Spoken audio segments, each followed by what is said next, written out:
The Office of the Prime Minister Press Office is the primary liaison between the Fourth Estate and the Office of the Prime Minister and Cabinet. Every day, we are working to build a more inclusive economy and a stronger, safer country. Hear all of the latest developments as the Davis administration carries out the broad mandate of progress and change. Our live weekly press briefings provide full access to current newsmakers on the most topical issues of the day. We facilitate prompt responses from cabinet ministers on the latest reports and get answers on the issues that matter to you. Will any penalties be levied against the OPM Press Now, keeping you in the know. Restoring the nation's health and taking off in tourism. In the next edition of Up Close, 2022, a year of transition. From going green and cultivating a more robust economy, how the Davis administration is changing the trajectory. Up Close 2022, a year of transition.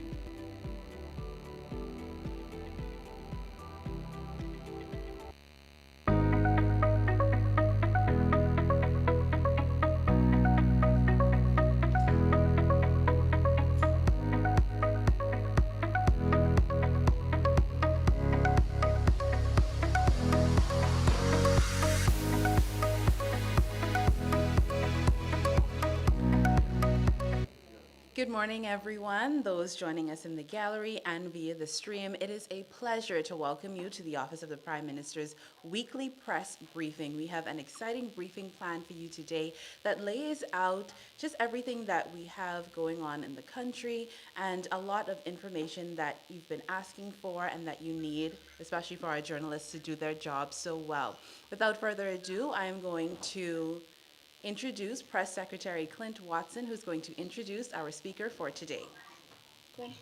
Thank you, Jillian. Good morning to all of you, and thank you for being here for another week as we update the progress that the administration is making in dealing with the affairs of the Bahamian people. We are indeed delighted to all of you who joined live on television or on various streaming feeds, and those who are here in the room today. Thank you for being a part of us today. There's a lot going on in the Ministry of Tourism, Investments and Aviation, and particularly aviation. As you can imagine, as an archipelago of islands, there is importance to ensure connectivity and transportation throughout the islands. And so there's a number of things that are happening on that front through aviation. And so the Director of Aviation and Deputy Director General of Tourism is here to talk to us about some of the work that's going on and to take your questions with those regard. And then, of course, we'll take your questions that you have for the administration. And then we're happy to have another Bahamian food business that we can highlight that's making a difference in our country. And we'll tell you a little bit about them and let them talk to you about what it is they're doing. So let's get right down to it. And so I'm going to invite the director to come, Dr. Kenneth Romer, and address us this morning. Sir, welcome. Good morning, Clint. Thank you again for the job that you're doing. Ladies and gentlemen, I'm extremely happy to be here this morning to speak on matters as it relates to tourism and more specifically aviation. I think the Honorable Deputy Prime Minister oftentimes would have said that tourism serves as the lifeblood for the economy and that aviation serves as the oxygen. So I sometimes say that we oxygenate the lifeblood for the entire country. I'll be remiss if I did not express how grateful I am to God for the opportunity to serve in the first instance, and how I'm privileged to serve under the leadership of the Deputy Prime Minister and the Minister with responsibility for tourism, investments, and aviation, the Honorable I. Chester Cooper, and other members of the team Tourism, Investments, and Aviation.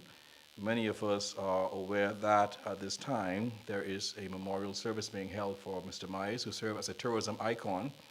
And so Deputy Prime Minister extends his greetings and, of course, always lends his support to all matters as relates to tourism, investments, and aviation.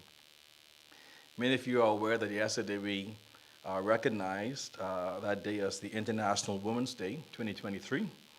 and I am extremely proud to applaud the many women serving in roles all across the tourism, investments, and aviation ecosystem.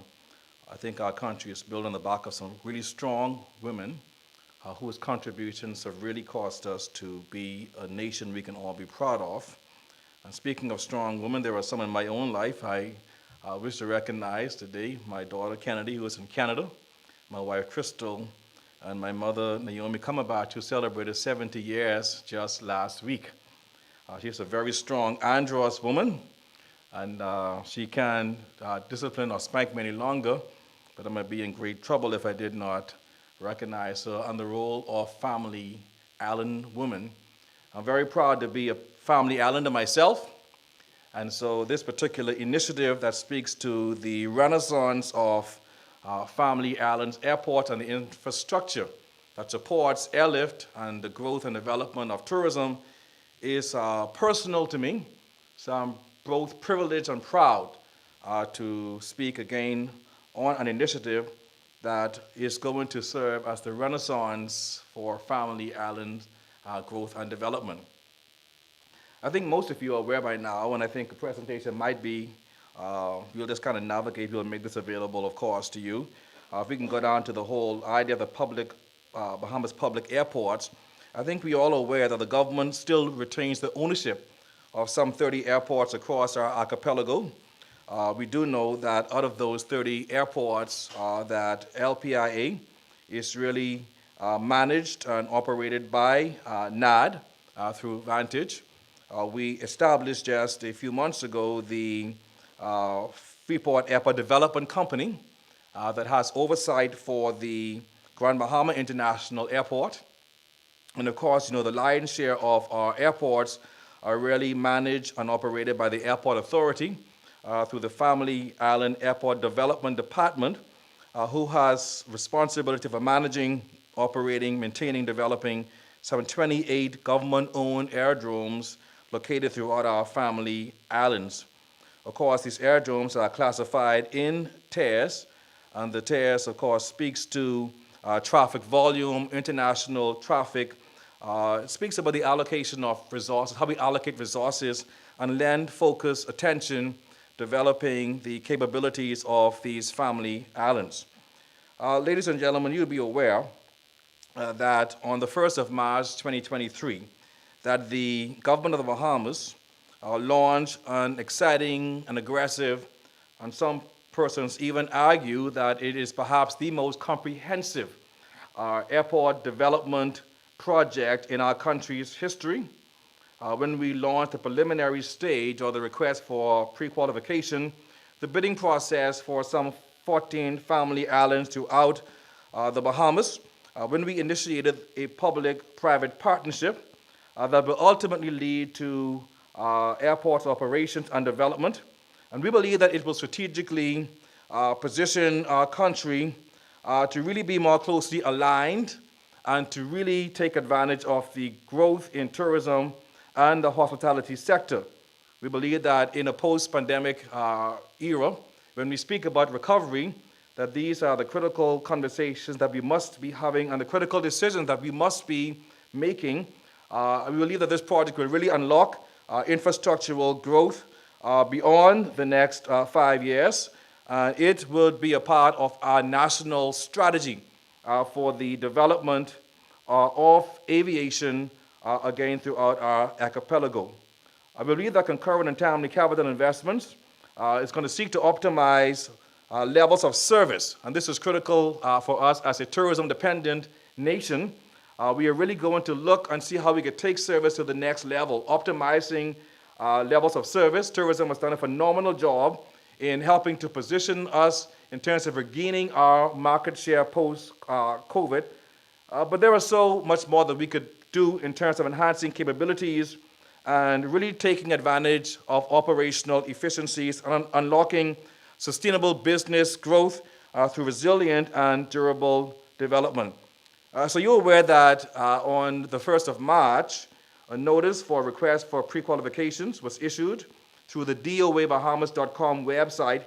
And the purpose, of course, was simply to seek relevant industry qualifications and invite qualified and experienced concessionaires to be a part of the design, the building, financing, operating, and maintaining a portfolio of family island airports.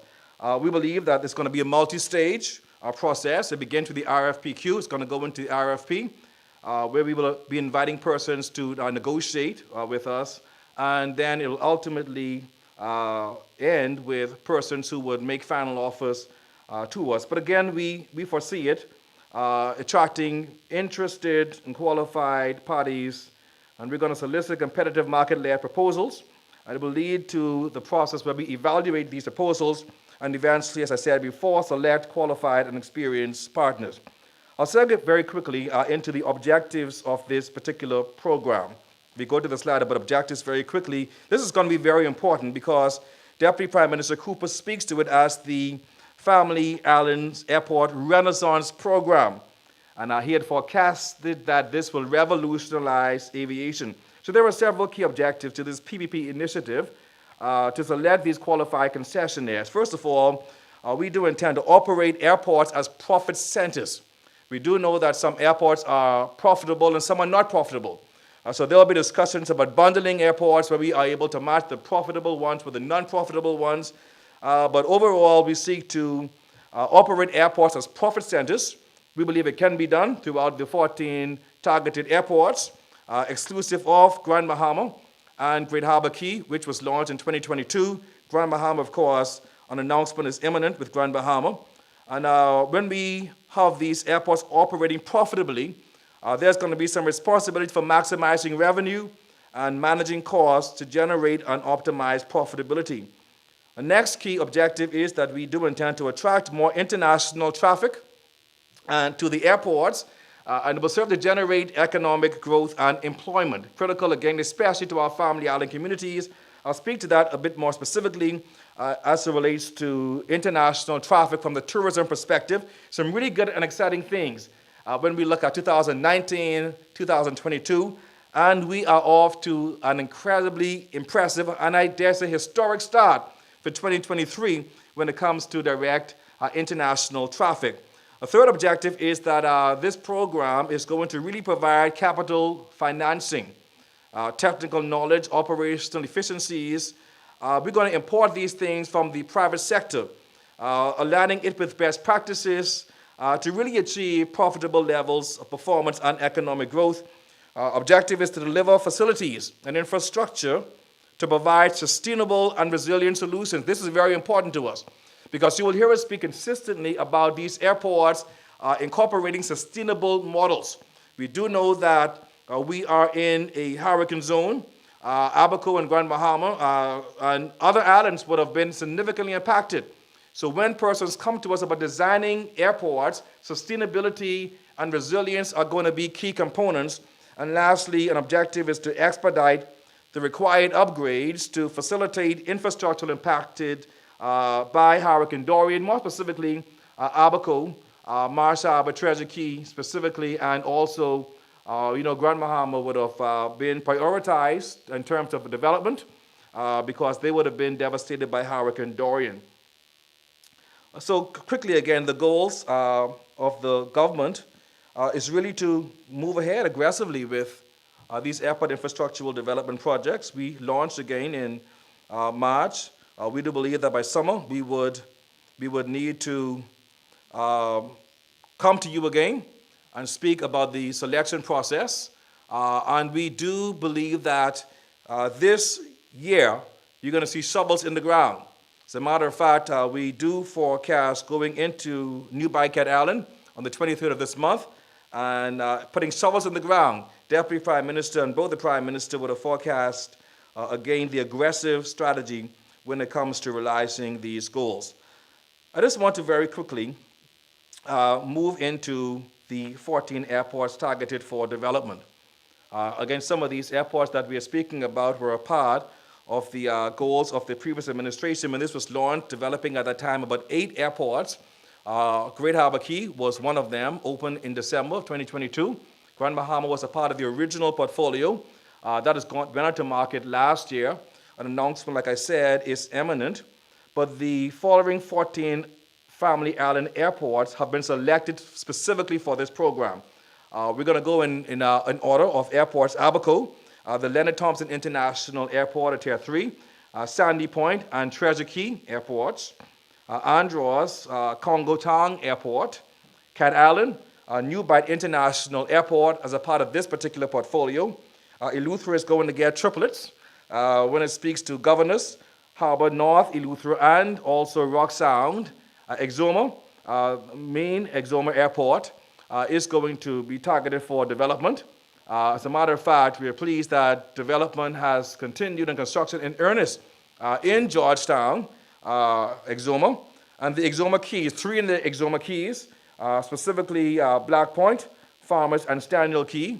Long Island, again, is targeted for development through Deadman's Key International Airport, and San Salvador has also been targeted, very important again for Club Med. And so we have targeted 14 in this particular portfolio. The reality is, ladies and gentlemen, the airports must be developed to improve, to ensure they comply with ICAO standards, to ensure that it is lending itself to good experiences for both international and domestic travelers. The facilities no longer meet the current and growing demands of airlift, and of course, traffic growth is constrained by capacity. We're going out there speaking about attracting additional airlift, but airlines consistently speak about the ability for these airports to handle capacity. And so this comprehensive site-wide redevelopment solution is required. We're going to be replacing, repairing terminal buildings, aprons. You're going to see some airports will get brand new control towers, crash and rescue facilities, and of course, other such necessary repairs to each respective airdrome. I'll be remiss if I did not quickly jump into some tourism statistics. I think this is going to make a lot of sense when you start looking at the synergy that should exist naturally between tourism, investments, and aviation. I think most persons are aware of the numbers you spoke to about tourism, foreign and direct air and sea arrivals. Many persons are aware that at the end of 2019, we welcomed at the time a record-breaking 7.2 million visitors to our shores. The numbers decreased significantly in 2021 due to the pandemic to some 2.1 million visitors. At the end of 2022, we had soared back to some 7.01 million visitors. So we were really recovered to about 97% overall visitors to the islands of the Bahamas when we compare it to 2019. Ladies and gentlemen, when we segregate those numbers and look at air arrivals, which is very important because air is what is going to contribute to heads and beds. Air arrivals typically contribute some 28 times more than cruise arrivals, so while there might be lower volume, there is certainly greater value when it speaks to the economic impact of our air arrivals. So 2019, we saw some 1.6 million air arrivals to the Bahamas. At the end of 2022, that number was almost 1.5 million air arrivals. We are about 90% recovery at the end of 2022. But when we looked at the first year, the next slide, for 2023, this is going to be very important because it gives us a sense of optimism when the Deputy Prime Minister with a forecast that we are going to look at 20% growth in tourism overall and some 20% in overall air arrivals. We saw that in January of this year, that overall tourism arrivals month over month, we had 636 in 2019, that's 1,000. We were almost to 1 million, almost 900,000, which represents an increase of some 33% when we compare it to 2019. This is significant for us as a destination. When we speak about air arrivals, for the first time, air arrivals actually exceeded pre-pandemic numbers in January 2019. We saw some 129,000 in 2019. We have now soared to about 123,000 year over year comparative 2019, January to 2019, 2023. So we believe that we are on the right track when it comes to the significant roads we are making in overall tourism and also air arrivals. The same narrative speaks to the international sea capacity. which of course is critical in terms of having enough available seats to bring volume to the Bahamas. We do predict that at the end of this year, we would be probably within 5% of 2023 numbers of variants for international seat capacity. I took deliberate time in speaking to you about these numbers because you will see that what we're doing now when it comes to the development of airport infrastructure, it supports the wider tourism narrative. It supports why we are aggressively building new airports, and it's linked now to attracting additional airlift, that is linked now to heads and beds, that's linked now to the growth of our island communities, especially our family islands, which have experienced significant growth and development. I think it's important for us to also know that there are certain islands that stand out when it comes to your overall development. Exuma continues to be ahead of 2019. Eleuthera ahead of 2019. Cat Island ahead of 2019. Andros ahead of 2019. Long Island ahead of 2019. Abaco and Grand Bahama are trending very positively as it relates to their recovery. So you'll be very pleased that out of the 14 airports targeted for development, all of the family islands, with the exception of San Salvador, have helped us to make a strong case as to why we should be focusing on airport infrastructural development. All of those islands have actually exceeded 2019 numbers. So we feel very comfortable at matching development of airlift and also performance of our family islands. So I'll jump into the PPP Family Island Airport portfolio. So if you can kind of find that slide, and again, we'll make this available to all of you who have gathered here today. And we'll be doing additional industry briefings, so persons in the wider community can also be a part of this exciting investment opportunity, and we'll share the information with you. Like I said, ladies and gentlemen, the PPP, let's move to the next slide. If you look at the geographical composition of our country, you will see that it really is a comprehensive approach. It targets islands from the north, moving straight down to the south. It targets islands, again, that have high traffic volume, and those like Exuma and Eleuthera, and those who have high potential, like a Cat Island, like a Long Island, like a San Salvador. So we'll jump into these opportunities, and we'll begin again with the Abacos, only because it is in alphabetical order. Leonard Thompson International Airport will go to market, and we seek investors to operate and maintain. There's also going to be some expansion to that airport, especially as it relates to the domestic terminal. We have projected an investment, a capex of somewhere around $10 million for the Leonard Thompson International Airport. We know that the IDB would have allocated some funding specific to the air side, but this $10 million speaks about the development more on the land side. And Abaco, of course, has been a vibrant destination for decades. Unfortunately, they were significantly impacted by Hurricane Dorian, and we think that it's important to allocate sufficient resources and attention to bringing back Abaco to ensure that the airlift that they attracted pre-Dorian are returning post-Dorian. And so Mars Harbor, through the Leonard Thompson International Airport, is going to be operated and maintained. Sandy Point, I'm sure that you're aware of investment opportunities in Sandy Point. They're going to be under a market interest to design, build, finance, operate, and maintain. The projected investment capex is about $10 million. We're doing the Sandy Point will attract new international direct airlift. Right now, they are a Tier 3, so there are no direct international flights. With the construction of this airport and the investment projects in Sandy Point, we believe that we are going to be able to have direct international traffic to Sandy Point. Treasure Key. We know Treasure Key services North Abaco, Green Turtle Key, etc. We're going to market to Treasure Key to design, build, finance, operate, and maintain. The projected capital investment is going to be around $10 million for Treasure Key. We jump over to Andros. We're targeting Congo Town. That has been a critical port of entry for persons coming into the Bahamas. Congo Town, again, is experiencing significant growth. And we do believe that when we go to market, we're going to go and seek investors to design, build, finance, operate, and maintain Congo Town. And the projected investment is going to be about $10 million in Congo Town. We're going to probably show you some renderings of some of these Tier 1, Tier 2, and Tier 3 airports also. We go to Cat Island.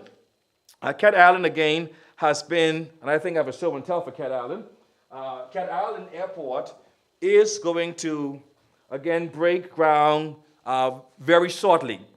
We do have a proposed date in 2024 for Cat Island, specifically to the New Bight International Airport.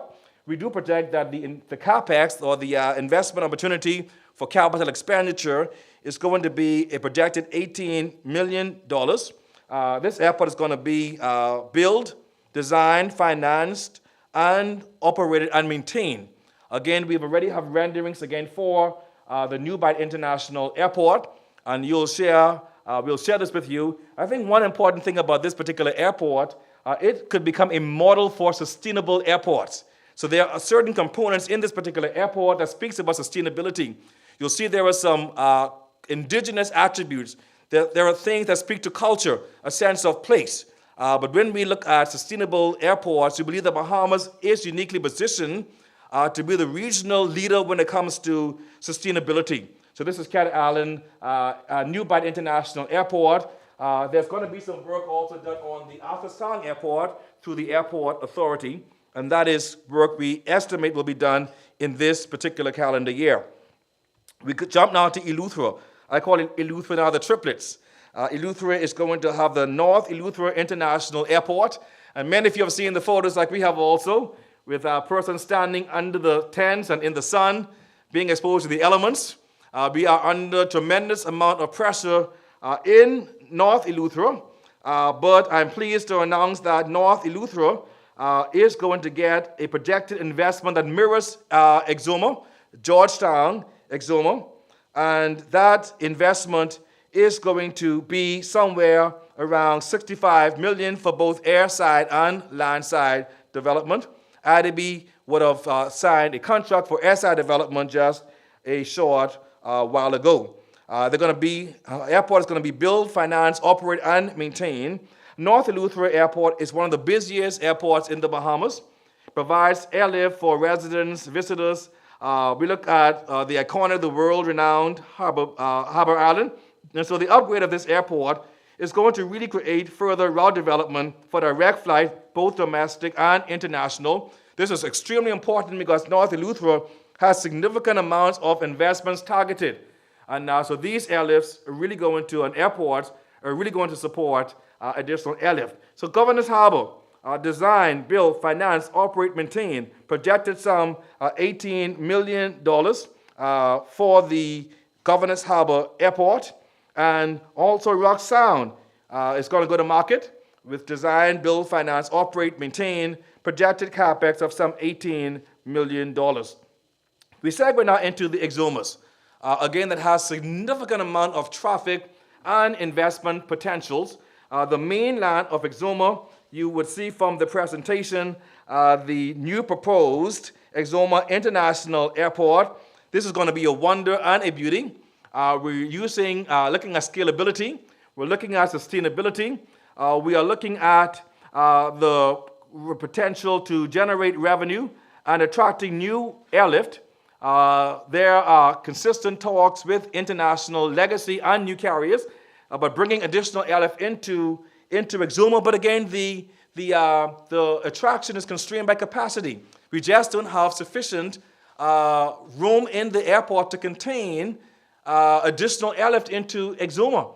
So when we brought in Delta Jet Service, or American Jet Service, just last year, and 130 passengers, we had to go into Exuma and put additional chairs in the terminal. We had to construct a tent on the outside just for one flight. So if you have Delta and you have American Airlines or Air Canada on the same day in Exuma, could you imagine the experience it would be for our passengers? So Exuma, you'll see the proposed terminal for the Exuma International Airport. You want to go to that slide there. You might say, ooh, and ah. But this, again, is a work in progress. Construction is actually ongoing right now in the Exuma International Airport. We're going to focus on the keys, Staniel Key. We propose at least a $2 to $5 million investment in Staniel Key to design, build, finance, operate, maintain Staniel Key, Black Point, and also Farmers Key are also targeted for investments opportunity. We do know that significant investments were announced in the Keys just a few months ago with Torch Key and others for the Exuma. We believe that these airports are really going to support additional investments. And then we move into Long Island, Deadman's Key International Airport. You might see a rendering there also. We're targeting a projected capex of some $18 million for Deadman's Key, Long Island, to see it build, finance, operated, and also maintained. And then lastly, we are going to be supporting our southern islands. Again, San Salvador. Exuma is projected to become the hub for the southern and the central Bahamas. But San Salvador, we are targeting about a $15 million investment to improve upon what is there already. This is really important for Club Med, and for that is attracting traffic again from Air Caribe in France, and we had Bahamas Air going into there from Miami. So we have San Salvador, again, has great potential. They're underperformed based upon 2019, but their numbers have been extremely encouraging in the last calendar year. And we project some $15 million for Cat Allen. Ladies and gentlemen, while I speak about what we do intend to do, I think it's important for us to speak about what was done already. So you do know that there were completions to the domestic terminals for the Grand Bahama International Airport. That was open again. You want to go to that slide very quickly. On the 2nd of January, a short-term solution was put in place for the Grand Bahama International Airport. We do know that December of last year, we opened the Great Harbor Key International Airport, and then December of 2021, Ragged Island received also a new Tier 3 airport, and we can use those models again for all of our airports. I'm extremely excited, again, to be at the forefront with an amazing team, all of our stakeholders who are really leading this airport renaissance program.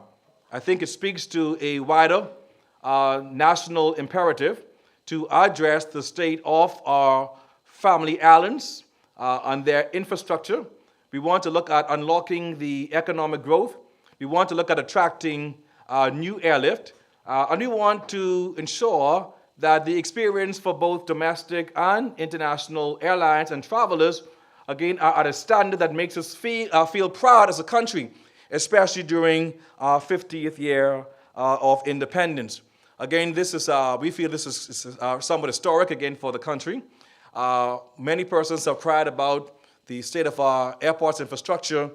This is a really bold attempt to really ensure that we return a world-class feeling to a world-class country, and that we lift up our heads and we are proud again to be called Bahamians. So these are exciting times. We're very proud of what is on the horizon.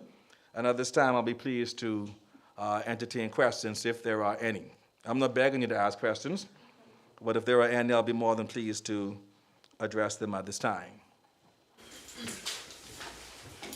Theo Seeley, Eyewitness News. Good morning, Dr. Romo. After our chat yesterday, some stakeholders and pilots had reached out about some concerns that they had as it relates to infrastructure and operating procedures. First up was the layout of LPIA's runway. They say that it's been consistent since the 1980s. We've seen an exponential increase in visitor arrivals. Are there any plans in the pipeline to build a new runway parallel to runway 1432, as pilots are expressing that it's just not enough for the capacity that we have right now? The short answer is yes. So there have been discussions again with NADS. There were some issues as relates to the land and acquisition of land, but our airline stakeholders should be aware that that is a part of the wider national strategy. So LPIA while not mentioned in this particular family island bundle, is also ranks very high in our radar, and that's pun intended. Okay, but the short answer is yes. Any timeline on that? Considering that last year we saw exponential increase in those visitor arrivals, it will only increase this year. Any timeline on when we could see that new runway built? I cannot commit to a timeline, but I do know that it is a priority. There have been discussions again with NAD and others the air traffic controllers, Banser, Airport Authority, the Office of the Prime Minister that speaks to the acquisition of land. So there have been active discussions, and I can guarantee that's become a priority again to bring about those incredible improvements to the LPIA. Second part of my question about operating procedures. You're a guy who has been in aviation for quite a while, so you'd be familiar with the standard instrument departure routes and standard arrival routes, SIDS and STARS. I've been made to understand that we haven't updated ours at LPIA since 2022 with the uptick in visitor arrivals. These procedures help with the uptick in airlift in and out of the country, arrival and departure. Have we not updated since 2022, and when could we look forward to updating those standards? I think a lot of those issues were specific to financial allocation and resources. So I don't want to preempt the Deputy Prime Minister in terms of any announcement that speaks to what is allocated in the budget, but I'll say that we are very much aware of those deficiencies, and there has been a commitment again to address them. Dr. Rochester Robards, NASA Guardian Business. Speaking of land allocation, is that going to be an issue for any of these 14 Family Island airports where you need to take over some land for some of those airports? We are aware that there were issues as it relates to the compulsory acquisition of land, more specific to the Dedman's Key Airport and also the into Eleuthera. And Cat Island to some smaller extent. So those matters reside, in terms of land acquisition matters, in the Office of the Prime Minister, and I'm advised that they have been given the appropriate attention. So we are aware of the land acquisition matters, the commonage, and quite a bit of the other, but we don't see that as major impediments to us delivering again on the timelines to open these airports. The community has been very welcoming and they want this to happen. I think they're prepared to partner again with us to resolve some of those land acquisition matters. Can you speak to what the airlines are looking forward to on some of those islands when these infrastructural projects are done? Have you gotten support from them saying, hey, we're going to come here when this is? Yes, we have been in active discussions with airlines. I'll reference just one because they deliver the largest amount of persons to the country, American Airlines, for example. We have been in active discussions with them about increasing their presence, for example, in Exuma. And the whole thing is that the growth is restrained by capacity. So we use the proverbial conversation that if we build it, they would come. But we look at all of our airlines. As a matter of fact, yesterday, the Deputy Prime Minister met with 4 legacy carriers, and this came in. The Bahamas Ministry of Tourism has been on several missions to some of the islands, the hubs that we see markets that a lot of our visitors come from. So we've been speaking with our airlines. We're going next week into Routes America in Chicago, and we will meet with at least 20 airlines. So this is going to factor prominently into our discussions. So there are ongoing discussions. Our team right now, led by Director General Duncombe, is in Berlin, Germany, meeting again with partners. So we are aggressively pursuing not just our relationships with our existing airlines, but our new airlifts from Europe, intensifying our market presence from the UK and from Canada. But airlines, again, especially large volumes, are constrained by capacity, and that speaks again about the critical importance of realizing this particular project. Good morning, Dr. Leandra from the Tribune. I know you obviously would have mentioned how January was a great month in terms of tourist arrivals. How are you able to say how numbers are looking heading into the spring break? Go downtown, and it gives you a good idea of what February and March numbers are going to look like. We saw over 30% in January. Those numbers are holding for February and March. We had a situation just the other day where an airline couldn't find 7 rooms for stranded passengers. Just Saturday past, we had Air Transit that made a diversion from Cuba into Nassau, 310 passengers, and we had hoped to overnight them in Nassau. We could not find rooms at any of our properties. okay, the overnight passengers coming in. So our challenge now is really capacity, but the numbers are going to be holding strong. We do believe that we're going to hit the 20% end of this year. We did 30+% in January, and February and March numbers we believe are going to look the same. We'll share those numbers with you, specifically to February and March and Q1.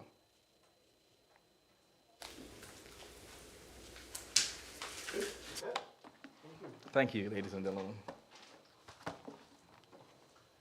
Thank you, Director Romer, for a comprehensive update on what's happening with our airports around the country as we continue to do that. Okay, so let's take questions you have for the administration.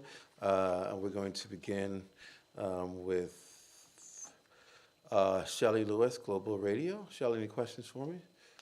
Okay, great. Our News, Megan Shepherd. Hi, good.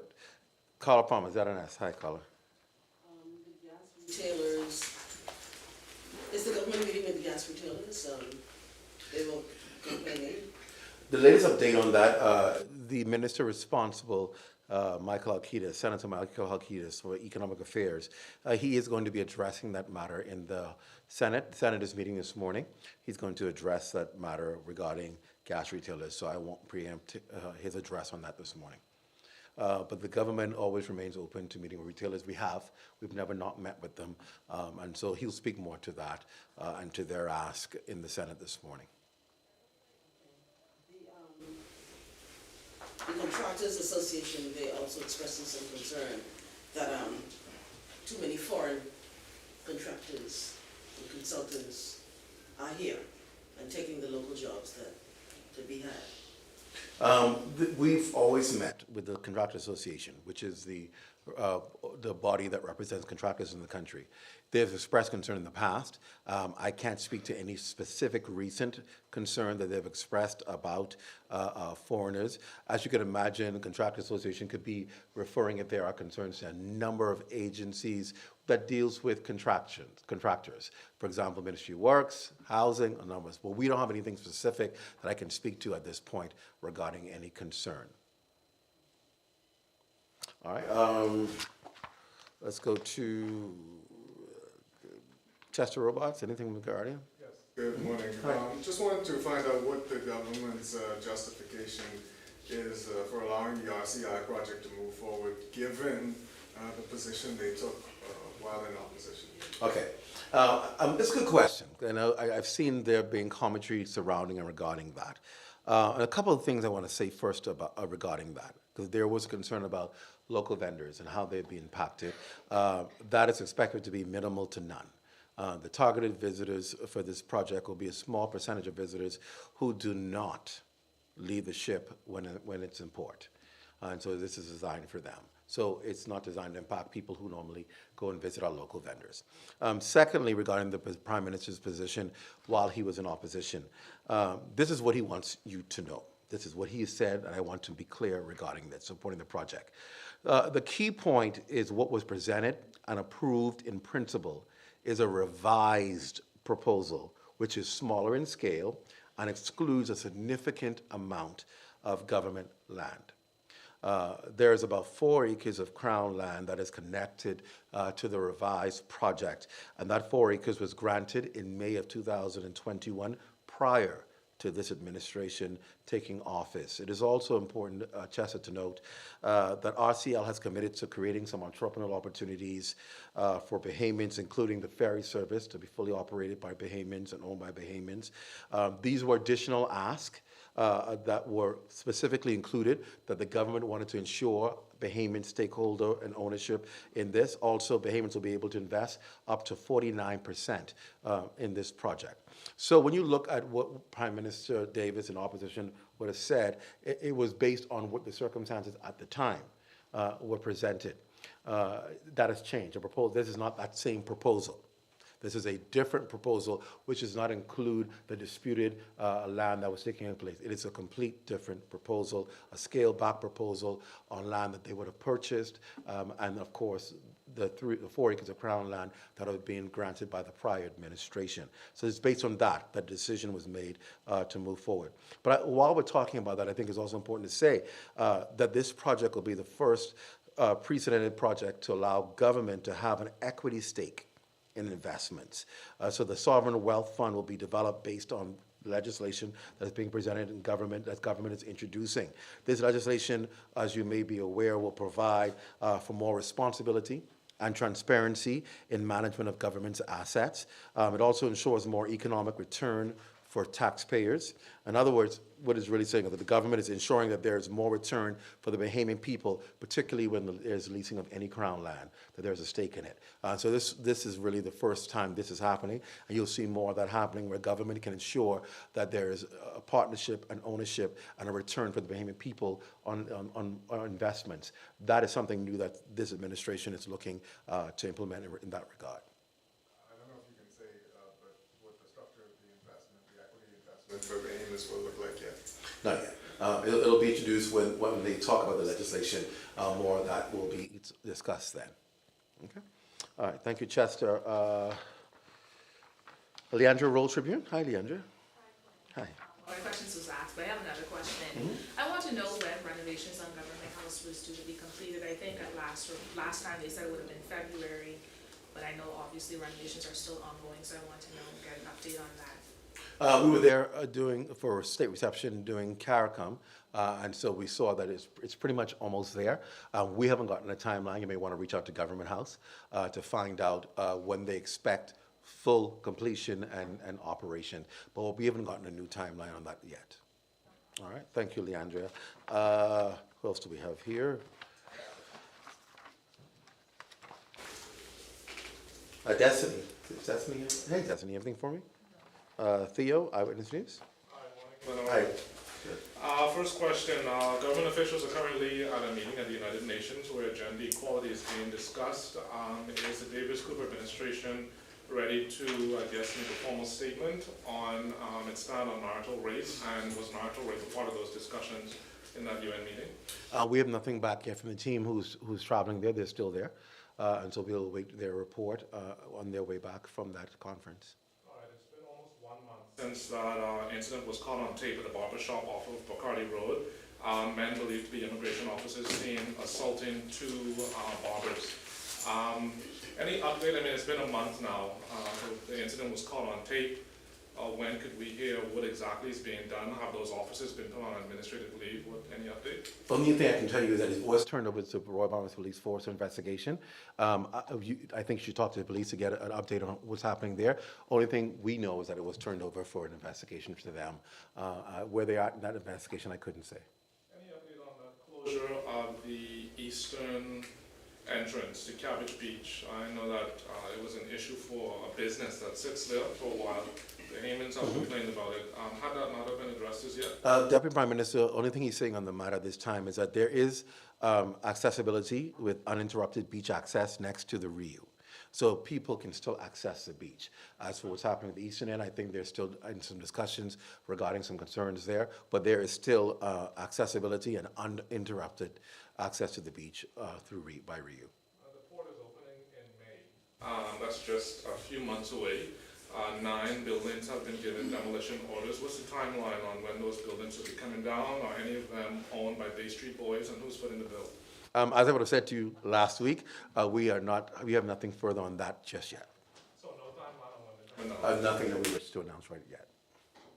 Okay. 200 countries signed on to international sea treaty agreement, I think, yesterday. Is the Bahamas a part of that list of 200 countries, and what does this mean for the protection of Bahamian waters and the environment? Good question. We didn't sign. We didn't sign that. The Bahamas is not a part of that. Here's why. Because we already have the top 20% of nearshore marine environment as protected. That's already in place. This new development is asking for us to protect another 30% of our exclusive economic zone. Now, the issue with that is, at this point, it's unexplored. So what needs to happen is we need to learn more about this. We need to have consultation with multiple stakeholders involving this, have discussions before we can even begin to consider signing. And so the Department of Environmental Health Protection wants to have those consultations first before we move and agree to anything in the international signing. Question, Shantytown demolition. when do we see forward movement with that? Okay, I want to make this clear for all of you, and I think the Prime Minister wants it to be explicitly clear. He wants all of you to know that we are moving methodically. That's important here. Methodically to ensure that we are not creating another crisis. Efforts, however, have been engaged to identify documented residents in shanty towns. Documented residents. Now, once you've identified those documented residents in shanty towns, we will be able to identify their employers, who obviously they have work permits for. The employers will be made to live up to their living obligations for their employer who is on work permit. If they do not live up to those obligations, the work permits will be revoked and the individuals repatriated. That's for documented. For those who are undocumented, they will be processed for repatriation. And then to the third category, which are Bahamians who are living in these communities, the government will assist in finding relocation places for those Bahamians that are living there. Those are the three categories that you will find in shanty towns. So there is a methodic plan that is in place that is now dealing with this to identify that before the demolition process can take place. And that's what's going on right now as we speak. How long will that take? You know, that We don't have a timeline for that. It's just a matter of what we find when you go in. There's not a timeline that we're prepared to announce. They're working the process. They're going through it, identifying it, and once that's completed, they can then move to the next stage. But that stage is actively happening right now. Okay. Any other questions? All right. So let's move now to our highlight, our final segment today, in highlighting Bahamian businesses, food businesses. And today we're highlighting Geraldine's Kitchen. And of course, April Roll is here to talk to us about Geraldine's Kitchen and tell us what she has today for us. So let's welcome April Roll as we highlight another Bahamian business, food business. Come, April.